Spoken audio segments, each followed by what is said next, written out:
Hello बच्चों, आइए देखते हैं प्रश्न। समांतर श्रेणी के n पदों का योगफल ज्ञात कीजिए जिसका nवां पद a n बराबर 5 माइनस 6n है।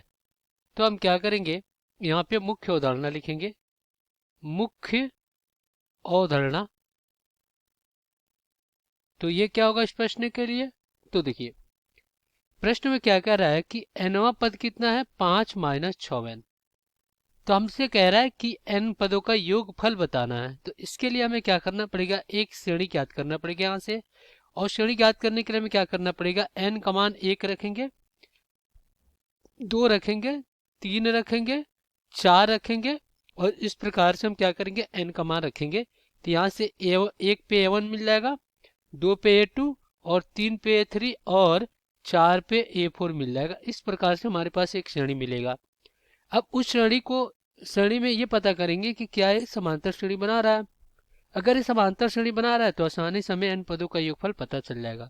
तो चलिए इसको हम क्या करते हैं, ज्ञात करते हैं। तो n बराबर क्या करेंगे, 1 रखेंगे। तो जब 1 रखेंगे तो क्या हो जाएगा, a1 5 माइनस 6 गुणे कितना, 1। तो यहाँ से पहला पद क्या हो जाएगा, इसका पहला पद हो जाएगा -1। अब यहाँ से n बराबर 2 रखेंगे तो क्या हो जाएगा, a2 बराबर 5 माइनस 6 गुणे में 2, तो 6 दूना 12, और -5 कितना हो जाएगा, ये हो जाएगा -7, -7। और n बराबर अगर हम 3 रखते हैं तो क्या हो जाएगा, a3 बराबर में 5 माइनस 6 गुणे में कितना, 3, तो 6 18 माइनस 5 कितना हो जाएगा, ये हो जाएगा -13।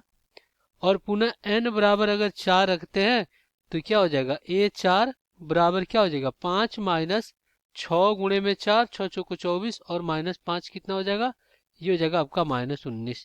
ये हो जाएगा। अब हम क्या करते हैं, यहाँ पे सारवा अंतर निकाल लेते हैं।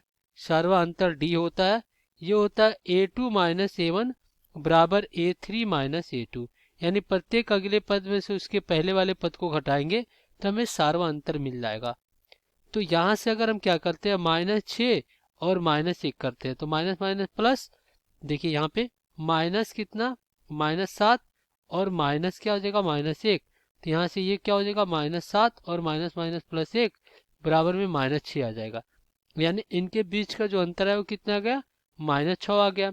इसी प्रकार -13 और -7 माइनस प्लस, यहाँ पर भी -6 आ जाएगा। और इसी प्रकार यहाँ पर भी, तो क्या हो जाएगा, -19 और माइनस प्लस क्या हो जाएगा, -6 आ जाएगा। यानी प्रत्येक अवस्था में जो सर्वांतर है वो क्या हो रहा है, समान आ रहा है। और जब समान आ रहा है तो ये क्या है, समांतर श्रेणी में है। तो हमें पता है कि एपी में n पदों का योग क्या होता है, एस n बराबर n/2 कोष्टक में 2a प्लस n-1 गुणे में d।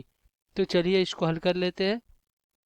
तो हमारे पास जो एपी प्राप्त हुआ, इससे एपी वो क्या हो गया, वो क्या आपका -1 कॉमा -7 कामा -13 कामा -19 कॉमा डैश डैश डैश, इस प्रकार से।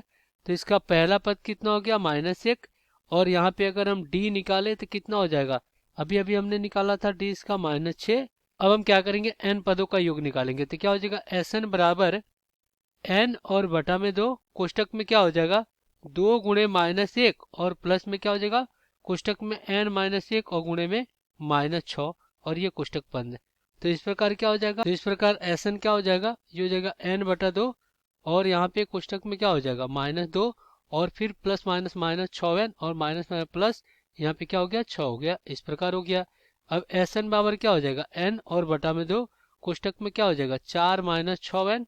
अब यहाँ से अगर हम 2 बाहर लेते हैं तो Sn बराबर क्या हो जाएगा, n/2 और गुणे में 2, और कोष्टक में क्या हो जाएगा, 2 और माइनस कितना, 3n। तो ये 2 से 2 कट गया।